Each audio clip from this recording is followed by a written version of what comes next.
Welcome to Sex and Prejudice, a conversation powered by the Equal Opportunity Commission. My name is DK Roster, and it is a pleasure to facilitate this, the third such conversation. Today's topic is the role of men in sex and gender equality. And we remind you that apart from tuning in, you can weigh in with your questions, comments, and observations via Facebook and YouTube. Introducing the panel now, we start off with Amilcar Sanatan, an artist, academic, and activist who has co-created spaces for youth and student leadership in the Caribbean and Americas, particularly in the areas of education, gender and social justice, literary and performance arts, and political empowerment. He is a PhD student in cultural studies and a socio-economic project coordinator at East Port of Spain Development Company Limited.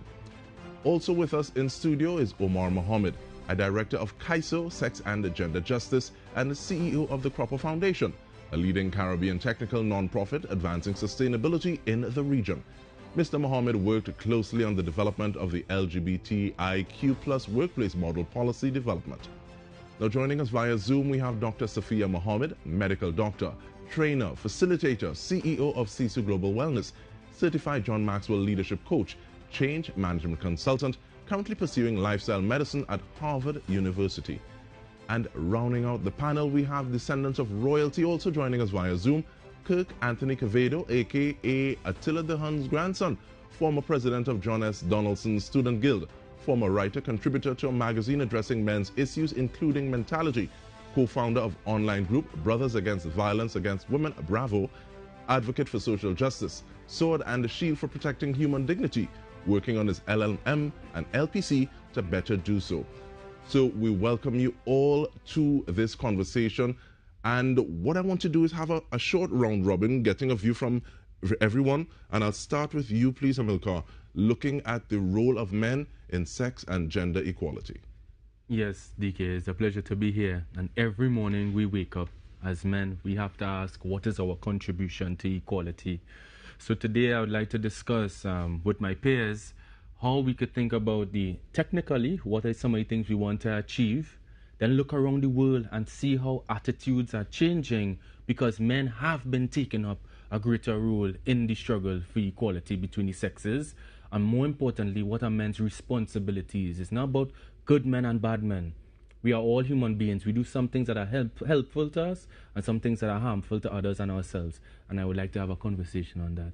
No, you use responsibilities twice, so we'll get back to that. We go on to you. Thanks, Omar. Well, I mean, this might be a running theme, but I'll just echo a lot of what Amilcar said, that, men's roles really, I think, are about self-reflection, understanding, what is this concept that we've been struggling with, for, thousands of years, and what that really means for our place in the world in a 21st century culture, and the spaces that we need to create and provide, for people who occupy those roles today. Thank you so much. Self-reflection and creating spaces are two things that I want to go back to, and I'll actually turn over to you, please, now, Dr. Mohammed. What are some of those things, briefly, in terms like this opening salvo, men's role in sex and gender equality? So good morning, everyone, and good morning to the phenomenal panel that we have here today. Today, we're going to look at many factors, but I think if I could harness it in just two statements, the gender-responsive parenting, because the role of men starts much earlier, as in from when we have our young boys, and of course, improving our gender intelligence, the self-awareness, the allyship, how males become our allies and our advocates as we move towards better understanding their roles in equity and equality. Thank you. On to you now, please, Mr. Quevedo. Yeah, I think for me particularly, our group started kind of reactionary instead of proactively. Because we were responding to things that were happening in society, particularly the murders of young women. And it is really important that men understand that as the main perpetrators actually of violence against women, that we have to be the ones to play a very active role in putting and in eradicating the practice. Thank you so much for that. And I like the fact that you talk about being reactionary as opposed to proactive. And I want to marry that with something that Dr. Muhammad would just said in terms of looking at how it is we speak and engage with boys, because boys become men. So what are some of those things that you think are needed in terms of a person, an individual level to a societal level, that we can do to have these conversations so that that self-reflection start to happen from an earlier point, as opposed to, okay, well, someone tells me something eventually and I finally start to look at myself in the mirror? Well, I guess I can probably go first. So I think, again, this idea of self-reflection. I mean, we all, again, no matter what role you might fall into, and I'm sure we'll talk about roles later on, you know, sometimes we realize things later in life, and we realize them and think, oh, if I had only known this many, many years ago. So I think, you know, one of those things for myself was really this idea of, you know, allowing yourself to accept help, for example. Because, you know, when you're a boy in primary school or something, you know, you're supposed to figure things out by yourself. You're supposed to not really require help from anybody, because that makes you weak. And, you know, it's only, again, you know, lucky enough to pursue an academic career at some point, and you realize, oh, I can't actually do this by myself. So I think, you know, providing that space, I think, especially for those of us who might have responsibilities to care for younger persons, you know, to provide that space to say, you know, to not model that type of what I would call bad behavior, and to, you know, provide that space for people to express how they feel, and, you know, go through those types of journeys so that they don't have to wait like 10, 15, 20 years to realize that they could be things that are necessary for your well-being but might have been frowned upon because you were a guy or a man. And I like the fact that you talk about structures and things that are in place. And it makes me look at the way that we treat with boys who may fall and skin their knee versus girls who fall and skin their knees, how we treat with them. And that kind of structure that has been in place for a while makes me want to ask the question, Amilcar. Same rights, different rules. How do we look at it in terms of that the divide, saying, okay, well, this is a man, this is a woman, but at the same time we're working towards equality? Yes, because we have to really have a conversation with young men in particular, that because of our culture and society, we have said that some roles seem to be more fitting for a man and a woman. And we know some of these things can't change overnight. But what we need to do is break the barriers that prohibit men and women from taking part in different worlds. So young men who want to get into hospitality, let them do home economics in boys' schools, because they could thrive in it as they do in physics, science, and physical education. When girls want to get into the construction sector, that is not a low-entry job for a man that fails, but that is an entrepreneur who could contribute to our economy. So we may have different roles when we look at the society, but we all have rights.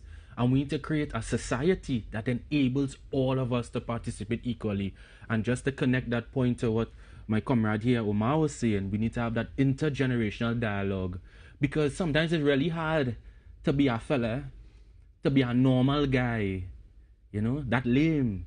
So to be 14 years old and think about how I could have conversations with older men to give myself more choices and possibilities, and how do I have peers my age to make sure that the choices I make is supported and I feel cool and I have a sense of belonging for doing the right thing.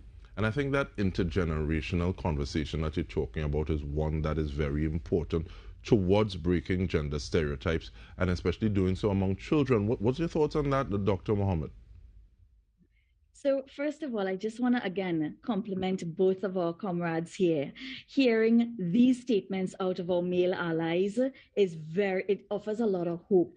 This is where we need to start. We know what the problem is, but it starts at root level. And yes, it starts at the parenting. You see, we need to remove those barriers, those stereotypic roles that has been assigned, that the woman is supposed to be the primary caregiver and the male is the primary breadwinner. That is one stereotypical role that has to be broken down. Another, as Omar would have shared and Amrita would have shared, it's difficult being a young male. If a young boy falls, he's told, don't cry like a girl. Or if a young girl wants to lead and define certain roles, she may be told she's being too bossy. So a lot of these typical words that we're accustomed hearing has to be changed. And there's a nice overarching terminology for that, and it's called gender responsive parenting. In fact, UNICEF has shared this particular concept, and it's how we're looking at breaking the cycle of discrimination, of roles, of stereotypes. And our young boys can be encouraged more in roles in the home space. I have a young son, he's 10 years. He's not told he's helping mommy in the kitchen, not at all. He's encouraged to do those roles in the kitchen. In fact, he loves cooking as a role that he may someday be a chef. And just like we encourage our young girls, we have to encourage our young boys to express their emotions. It's okay to express and feel certain things, and it's okay to even cry. So there's so many roles and stereotypes we must break, and that's why conversations like this open it up and break down some of those stigmas. Thank you so much. And you're speaking there, Dr. Mohammed, and you're making me feel a little nostalgic. So the point may not have been articulated the same way that you do with your son in the kitchen, but I remember learning to cook from an earlier age, or at least learning to make sure that I couldn't starve. So like my mom saying, okay, I want you to know how to cook and how to wash your clothes, so that nobody could bust style on you. But also having the experience of seeing fellows cook a little more than females. And we're also coming up closer to Father's Day, seeing both my parents had the same role or same job description out of the house.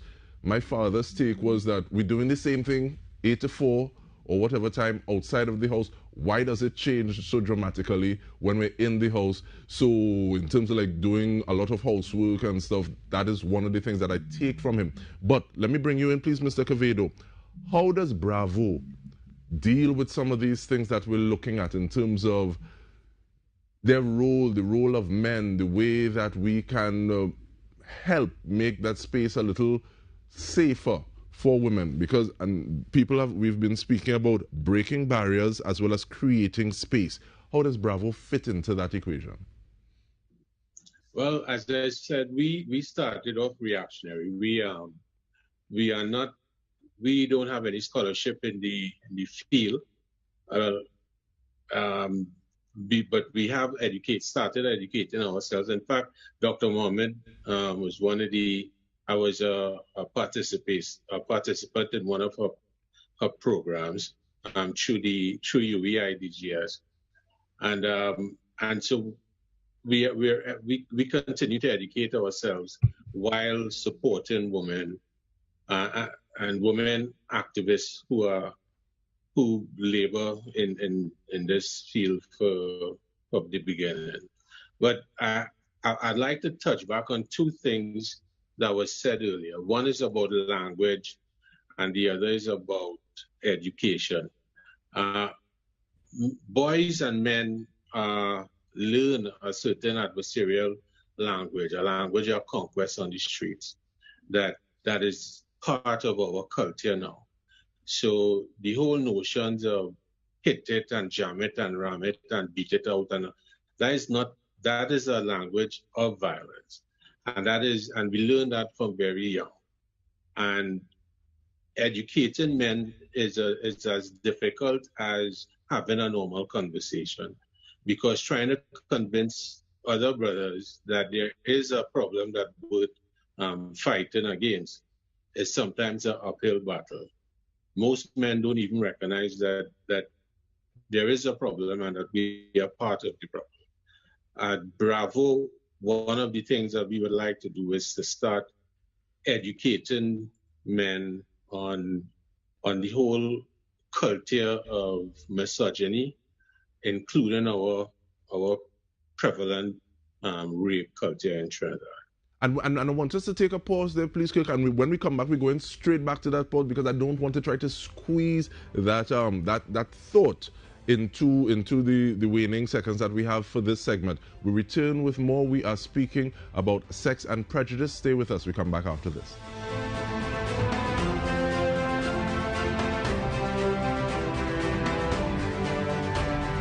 Line and Length, the #1 cricket program in the West Indies, is on TTT.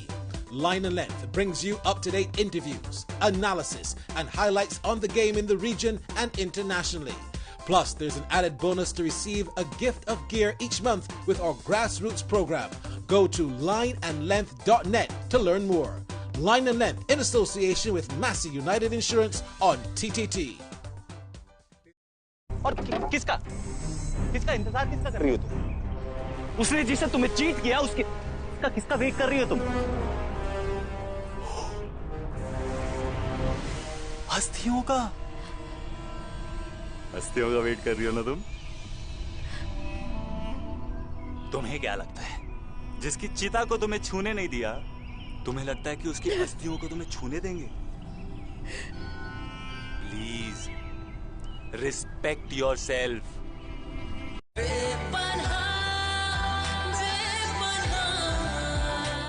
Wednesdays on the Now Morning Show. Trinidad and Tobago, the entertainment capital of the Caribbean. But in 2020, the effects of the COVID-19 pandemic hit us with a complete shutdown. Trinidad and Tobago can anticipate even higher numbers of persons contracting the COVID-19 virus. However, with the ability to get vaccinated, we have received our first tranche of COVID-19 vaccines, 33,600. Our cultural ambassadors are able to travel and create opportunities. This is Hands-On, where we highlight those who have taken up the responsibility of representing us and our vibe. Wednesdays on the Now Morning Show. Jordan, take off your headphone. Anaya, put away your phone. You all come to worship.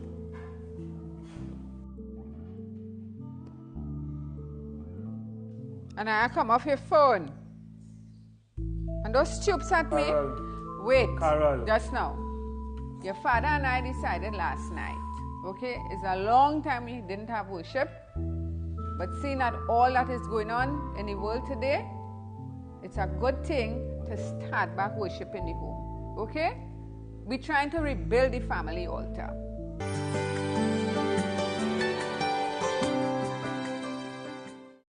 Welcome to the Trinidad and Tobago Red Cross Society's Garden to Kitchen series, where we teach you how to grow your own food. This initiative is part of our COVID-19 response, which aims to strengthen resilience and enhance our overall food security. Our experts will tell you more.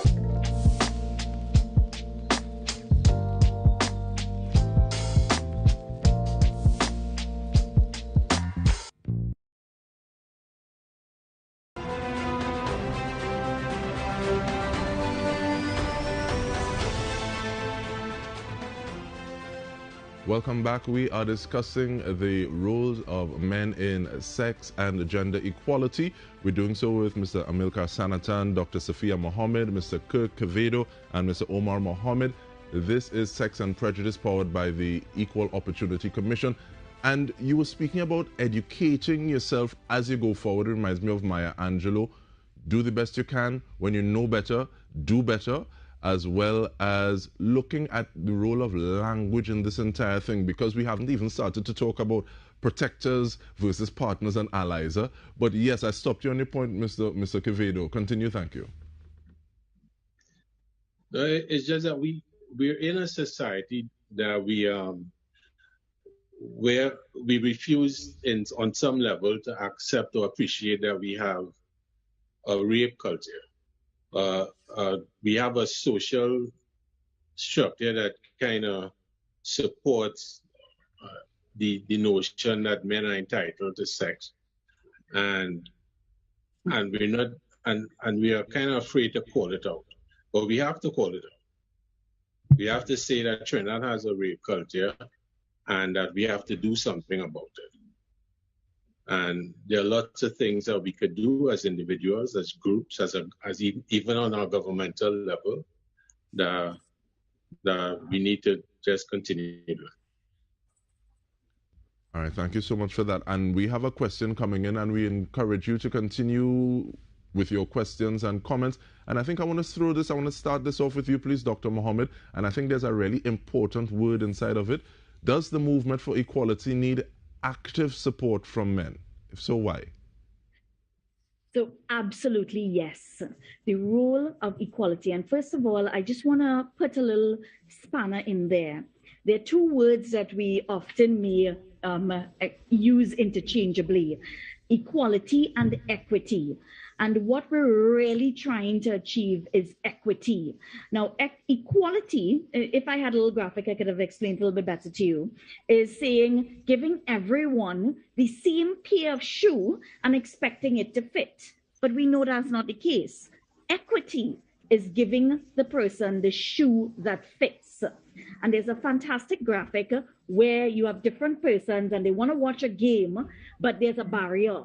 And that barrier would mean that for the person who's a little bit shorter, he or she might need 2 boxes to go up. But the person who is taller might just need 1 box. Or there may be one that needs 3 boxes. So what are we really trying to achieve is a level of equity, because we understand that there are differences. We understand that. However, it's the rights of what the female deserves, what our young girls deserve. Mr. Gavado mentioned there early on that there's so much violence. There's a rape culture in Trinidad and Tobago. There's a high level of violence within marriages. And I don't think we even recognize how high that is. And there also, it has been reported by IGDS, the Institute for Gender and Development Studies, that is a high percentage of women who are pregnant that experience intimate partner violence. All of these things are what is the numbers out there. Now, how do we get males to become our allies? And answering that question, is it important? It is crucially important, because when our males share the concerns, share the challenges, the voice, these concerns and challenges are amplified, especially when it comes to the workplace, when the males can share, those questions. Does everyone have a voice? When they can notice their own biases, when they can notice the phrase, the tones that they are sharing. And as Omar shared earlier on, that's self-introspection. So do we have a role for males in this fight? Certainly we do. Thank you so much. And Omar, I think continuing with you, I think you're saying women's rights are everyone's responsibilities. Yes, I mean, as Amelka would have said, there's this conversation about rights, women's rights, rights for the LGBTQI plus community, rights for things around the environment. And for some reason, there's always a pushback.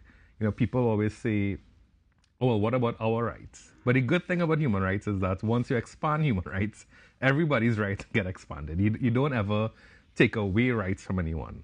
So basically, if you, invest in and expand on rights for, in this case, women, everyone benefits. That ecosystem of, humanity benefits. So it's not a matter of, it's not like you have a limited supply of rights that you have to sort of subtract from one to give to the other. I need to take from you, so in order for me everyone to sort of, what is a rising tide lifts all boats, So it's something that should be supported by everyone. Because again, like I said, everyone is part of this ecosystem. So, if you support that type of work, you would see that those benefits sort of compound to you. At some point, you mightn't even realize it, but it does sort of compound to your own benefit and to your own well-being. And it seems as though sometimes we think that we need to, or you have to be more masculine, more aggressive. Mr. Quevedo spoke about saying, okay, well, there's this sort of aggressive thing that is learned, and this is what it means to be male. But what's your take on that in terms of defining your voice through an individual perspective of self versus saying, okay, well, they say that this is what I'm supposed to be in order for me to present as this person or this individual? Certainly. You know, people think they need to be more masculine to have a voice. You go on the block, you talk to some of the young guys, and they say that things hard for we, things hard for the little man out here. We need to take that language connected to the word vulnerability. We need to talk about social and systemic exclusion. And then we take that, we could connect it to unemployability, about trauma, about not being able to feel like a provider, not that you are the ultimate provider or an essential provider, but provide meaning you can meet your basic needs and contribute to an environment or your immediate responsibilities. So sometimes we need to connect men where their pain is, understand them wherever. When we say, I meet men where they're at, I meet men where they're at physically, but I don't always have to meet them ideologically. We could take some of the ideas, connect the language into the change, because changes it's not a natural evolution that we get better. It has to be struggled for, and we need to work with young men to sometimes connect those feelings and not point fingers at it, and not to say it's their responsibility alone. We need to build a movement of people to build their confidence, to have that empowerment in their own lives. And it's funny sometimes the way that respect, love, feeling, gratitude can be shared. I know you're aficionado, so if somebody put a half spoon more chana in your doubles, there's a certain level of gratitude that you treat with that person a little differently. But there's something you spoke about, meeting individuals where they're at. And I want to go back to you, please, Kirk, in terms of like being able to create that space where men feel vulnerable enough to say, okay, well, we don't have all the answers. We need to learn more, and we're doing so together. What is that like inside of the group? How do you all have those conversations? Well, the conversations like that aren't very organic for groups of men who don't have any real scholarship in any field. So just starting the conversations were difficult. Getting men to buy into the idea that we are part of the problem and need to be part of the solution was also a little difficult. But it is necessary conversations that we need to have with men, and that's what we're doing. Getting men to learn, for example, that rape is not just about one man perpetrating violence against a woman. That rape can include things like coercion and consent under duress, date rape, or all that kind of conversation. Conversations like that are very difficult in male spaces, because some of us were raised to not really understand the notion of an enthusiastic yes. So we listen for the no when we really should be focusing on getting enthusiastic participation and enthusiastic consent from a woman. And we should make that part of our culture. You know? So it's conversations that we keep having to change the way that men perceive their actual relationship and their responsibility to how exactly we have to interact with women. But if the conversation is so hard to have, why did you push it, or why was it pushed in the group to be had? Well, the group started off, as I said, as a response to things that were happening in the community, and then we started to evolve into a different type of organization. And we realized that we weren't able to have a cohesive vision for where we want to go and what we want to do unless we have these conversations, unless we all understand and buy into what was happening, and how necessary it is that men really get to talk to each other face to face without judgment and without ego. So it was really important to have these conversations. These conversations is what lead to the evolution a man. And I appreciate that statement, big man thing, in terms of like putting ego to the side, suspending judgment so that you can have this conversation. But we continue the conversation when we return. Stay with us.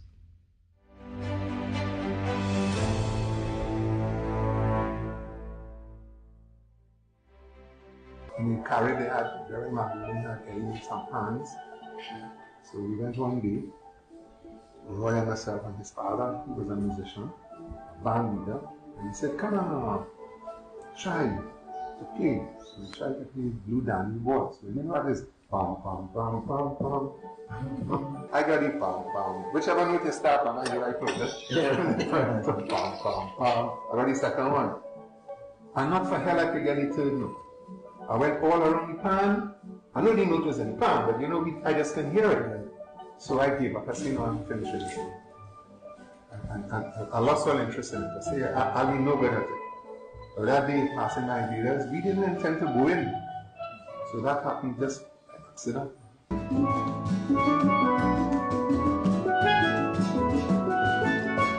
TDT News. Committed. Accurate. Relevant.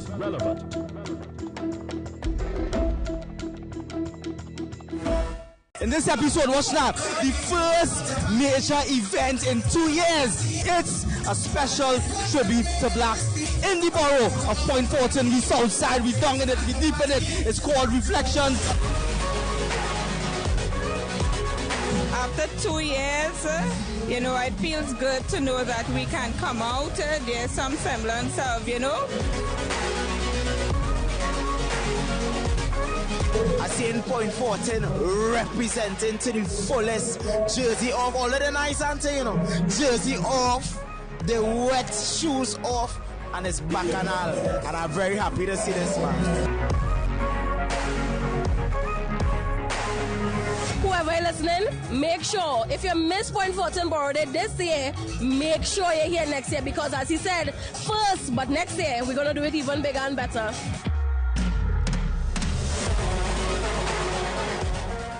Renal, we really need to hold up on some of our purchase plans for a little while. Okay, why? Well, today at the office, they told me that the project I was working on, it has been pushed back till next year. What? Well, what does that mean? Do you still have a job? Yes, I do still have a job. But I'm only working for like 2 days a week on a smaller project with a reduced salary. So we really need to cut back on some of our monthly spending. Okay. Well, we can make it work. We just need to figure out what our expenses are. And we're supposed to have savings in the bank, right? The salary that I'm getting, I could afford to pay the monthly installments for the car, utilities, and mommy's allowance.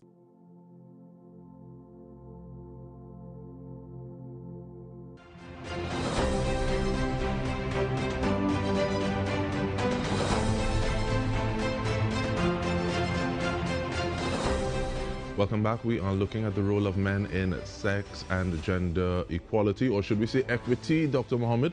But we have another question coming in, and I want to throw this to you, please, Omar. Do you think that men are doing enough or speaking up enough? And I ask that question looking at the role that privilege plays, because sometimes we may not be aware that we're not doing all that we can because there's just how the thing is. Well, I mean, I think that's it's a broad question. I think in different spaces, men are doing quite a lot. Men, we have, Amilcar and Kirk here as well. And even, Dr. Mohammed's son. These are all examples of people who are, in some cases subverting expectations and being role models for other persons within their network and ecosystem. But I think generally, as Kirk was saying, unlearning these things is very hard. It's very difficult. And like we were speaking about, no one wants to feel that they've done something wrong. They've benefited off of some type of privilege that maybe pushed someone to the side. But again, it all comes back to the self-reflection. It's not that you've, necessarily done a bad thing, but the whole goal really there is to now, understand it and then figure out how could we then leverage this position. And again, it's the same across, this sort of, men's activism, LGBTQI activism, all different types of activism is about creating space. Some of us are lucky enough to be able to access some of those spaces for whatever reason, because of, who we are, people that we know, being a PhD student, we're able to access these spaces. And it's really our responsibility to create that space for other people. And I think, if you look around, there are, really great examples, some local, some foreign. But I think on a whole, there still needs to be a lot more work, especially locally. And I think we see that manifested in, not any sort of significant drop in violence against women. You look around sometimes at these, boards, we look around at, how, women, again, the sort of full spectrum of gender is represented outside of, places that are generally a bit more, I would say, receptive, like NGOs, IGDS, those types of places. It's still a very, no offense to everyone, a old man scene, for the most part. And I think, that, seeing that happen in front of you means a lot. Like if you are somebody who may not fit that sort of suit wearing, no offense to a suit, but if you don't fit that sort of suit wearing, intellectual man, even if you are, a guy, you sometimes don't feel like you have a place. And far less for, young girls. You need to see that represented sometimes, even at the highest levels. And I like the fact that you talk about that, seeing that representation, and it makes me wonder, because sometimes you may self-reflect, look in the mirror all that you can, but until somebody points and say, well, have you ever considered this? Have you taken this into consideration? You still don't see all that you need to, because you've had those blind spots. And that makes me want to ask you, Dr. Mohammed, allyship in the workplace and actually going to women to get some of those factors that may be passing over our head. Whoosh. So in terms like that female mentorship, what are some of those things that we should be looking at a little more? So I just want to address, dial it back a little bit and address one of the previous questions, if we're seeing a change. And I think I'm in a great position to answer that because my mother has been in this work for more than 25 years. I'm walking in her footsteps, actually. And I've been to a very premier place called the United Nations Commissioner Status of Women, not 1 year, but 3 years in a row. And in that 3 years, I've seen the change of the representation and the voices that support women's rights. And as was shared before, women's rights is everyone's rights. And just this panel alone, I can assure you, if we have the same exact conversation 3 years ago, 5 years ago, it would be a struggle to get this level of representation. But here today, we have such strong male allies. And I want to commend them, and I want to commend the work that each one of them are doing in their individual spaces. Now, here's the thing, DK. Most men do support, gender inclusion, gender equity, but they're often challenged at a granular level, at a real-time level, to really understand those fine lines of discrimination or harassment. And that's where that self-introspection comes into play. Now, recently I read an article in Harvard Business Review, and they termed it gender intelligence. We talk about EQ and IQ. Let's introduce GQ. And they talked about sharpening your situational awareness. So you're going into the boardroom, you're noticing, should there be another person here? What's the mood in the room? Is my words, is my language right? Am I laughing at jokes that I shouldn't laugh at? Am I making, strong eye contact? So there are words and phrases. So men can be attuned to some of these sexist comments, the biased language. They can also not be patronizing or condescending in the workplace, especially in the boardroom. There's certain, that bro code, sexual innuendos, all of these things can be avoided. And it takes that simple self-introspection, understanding where their level of contribution is, and noticing their language, paying attention. And as I mentioned early on, they certainly need to pay attention to who's in the room. So they may ask when they're attending a certain meeting, if they're in that meeting and it's only males, are there any females that are missing? Because now we're seeing in the boardroom, and again, I want to commend some of these companies that are ensuring there's equity at the senior level positions for women and ensuring that they have a voice at the table. And as you brought in that very important point about mentorship, it also is necessary that women who have reached these positions open the space and open mentoring. And that's why with my company, Sisu Global Wellness, we focus a lot on behavior change, a lot on leadership development. Kirk would have mentioned one of those trainings I was part of, and it was a European Union, something called Spotlight Initiative, facilitated through IGDS. So these conversations are important. The training is important. The self-awareness is crucially important. However, I do feel that there's a lot of hope on the spectrum. We're seeing the change. It starts by these conversations. And you asked Kirk early on, how is it they had to ask the questions or encourage conversations? Sometimes we really have to put ourselves in those spaces where specific questions are asked to bring forward the real-time experience so it can be opened up and explored. So I hope that answers that question and adds a little bit more dynamic point to the conversation. And we thank you so much for that. I know that you have another occasion that you need to be attending, so thank you for your time as well.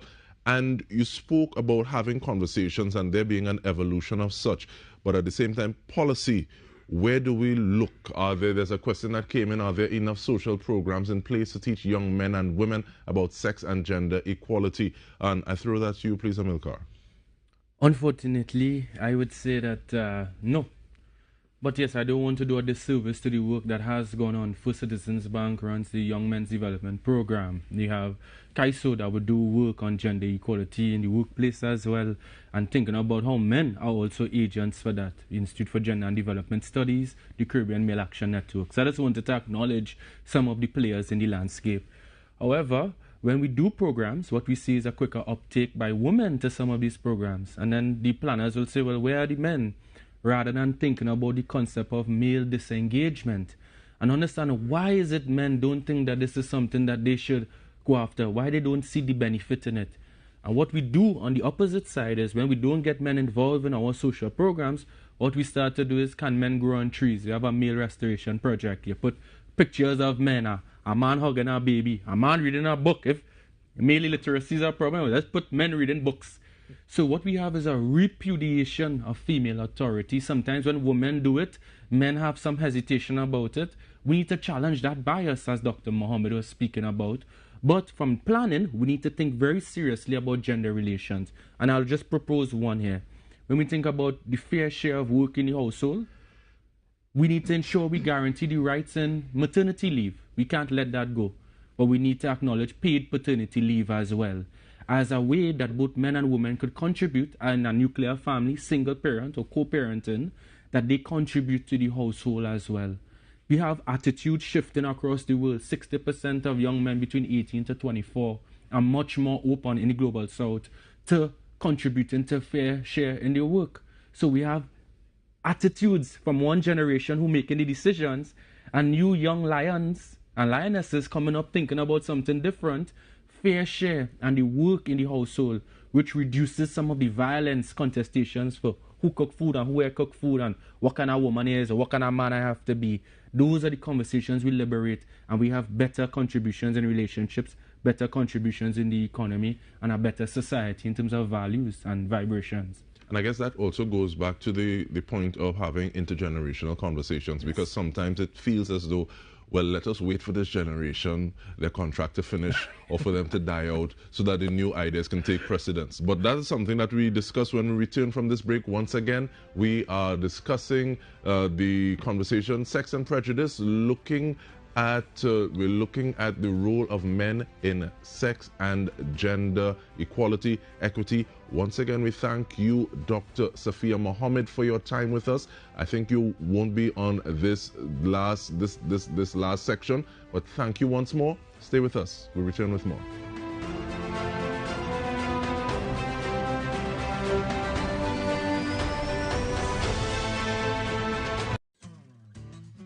Successful parenting through COVID-19.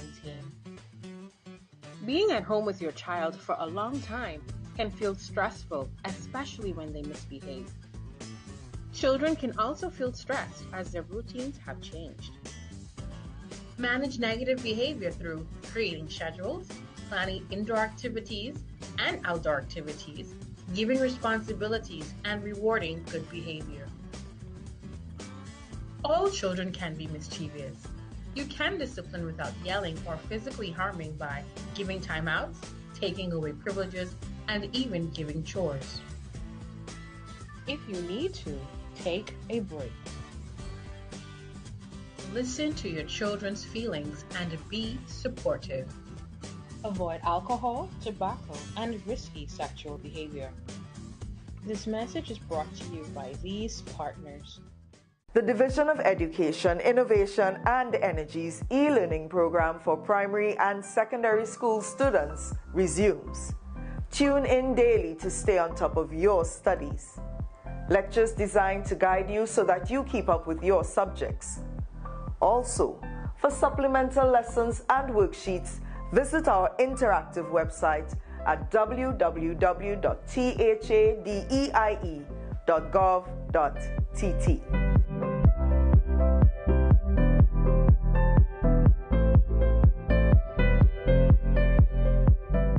Oh, hi there. Welcome to my shop. This is Jones Repair Shop, and I'm Mr. Jones.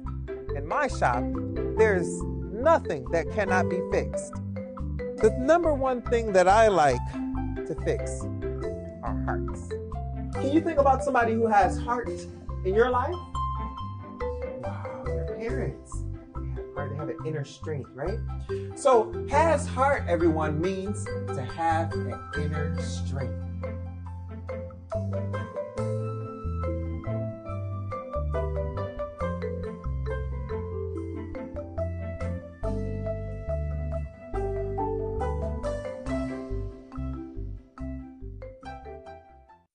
Positivity to me is a way of life. It's a way of being. I like words. Tactical.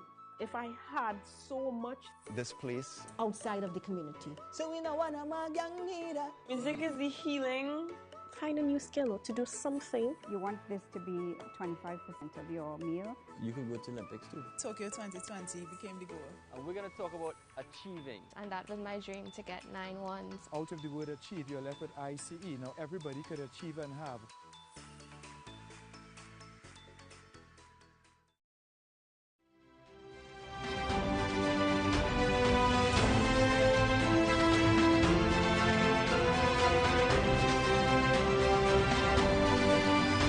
Welcome back. We are on the home stretch, so we are going to get closing comments, but while I throw to you, Omar, to start in terms of those closing comments with the about 4 minutes that we have, I'll also ask the question and see if you could drop something in from the answer to your closing comments. Is the scale tipped to one side? Are there limited opportunities for one sex more than the other? So I would still say yes. I think there still is a sort of superiority placed on this concept, this gender concept of a man. And you did highlight the old boys club, so. Yeah, I did. So I think generally there is still preference for, let's say, a man occupying that space entering a room, and it is tipped away from persons who, again, don't fit into that sort of gender ideal. And again, that could be women, it could be also men who don't fit into that sort of expression of what we think of traditional masculinity. So I think we still have a lot of work to do in that. And like we said, I think it comes from, again, reflection on what are those roles meant to be, why do they exist, and how do they really fit into a 21st century world. A hard road to travel, a mighty long way to go. We throw it to you, please, Kirk. Sorry, I'm not hearing you well. In terms of closing comments, and what in closing, what would you like to speak on or have us think about briefly? Thank you. I'd like for us to realize that we have a responsibility as citizens to lobby our government to do all that the power the state has to protect women. We have to get to, and we have to do that by talking to our politicians, by lobbying our MPs to do the right thing. We could use the Ministry of Education, for example, to make gender-based violence, sexual education, gender equity a mandatory part of the curriculum. We could expand, the government could expand helplines. They could give more funding to women's shelters. And there are a lot of things that the government could actually do, very low-hanging fruit that they could attack. But as citizens who are really the government, we have a responsibility to actually lobby government to do these things instead of focusing on party politics and all that kind of nonsense. Party politics, why not focus on that, sir? But agitating, advocating towards allyship. We want to thank you so much. And the last 2 minutes are yours, good sir. No problem. Thank you to all the speakers, and of course, thank you, DK. I would say that the scales are tipped, and women and girls historically have been at the bottom and still are today. And this is Babylon, as you would say. Babylon has a racist order, a classist order, and a patriarchal one of male domination. And we have to liberate ourselves from that. And what we need to get men to understand is that even though some men have privilege and power in society, all men do as a social group, as a gendered group, but some men have more privilege and power, and we have been victimized by that. We have experienced violence because of it. We have had guns turned on us. We have had border lines which doesn't allow us to walk from one community to the next. So pay people money to try to do work in the next area. That is where we need to connect with men to say, do you want to continue living in this society? And I would say, I think not.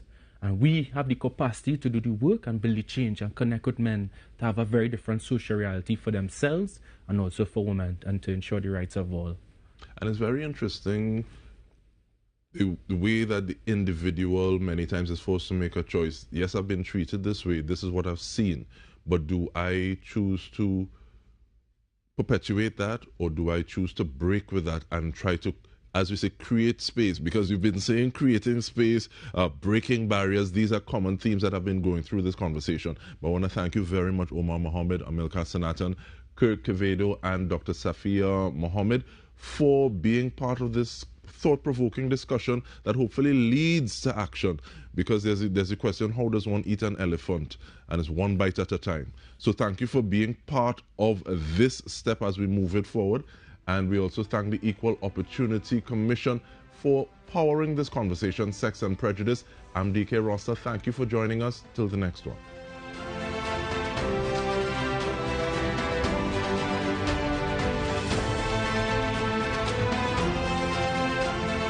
In the carry they had very Magdalene had getting some hands. So we went one day, Roy and myself and his father, who was a musician, a band leader, and he said, come on, try to play. So we tried to play Blue Dandy Boys. So you know what is bam bam bam bam bam. I got it bam bam. Whichever note you start on, I like it. Bam bam bam. I got the second one. And not for hell I could get the third note. I went all around the pan. I know the note was in the pan, but I just couldn't hear it. So I gave up. I said, no, I'm finished with this thing. And I lost all interest in it. I said, I'll be no good at it.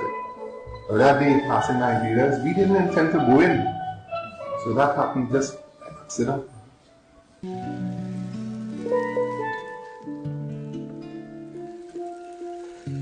For now, we really need to hold up on some of our purchase plans for a little while.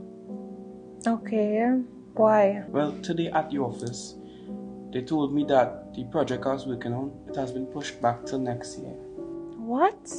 Well, what does that mean? Do you still have a job? Yes, I do still have a job. But I'm only working for like 2 days a week on a smaller project with a reduced salary. So we really need to cut back on some of our monthly spending. Okay, well, we can make it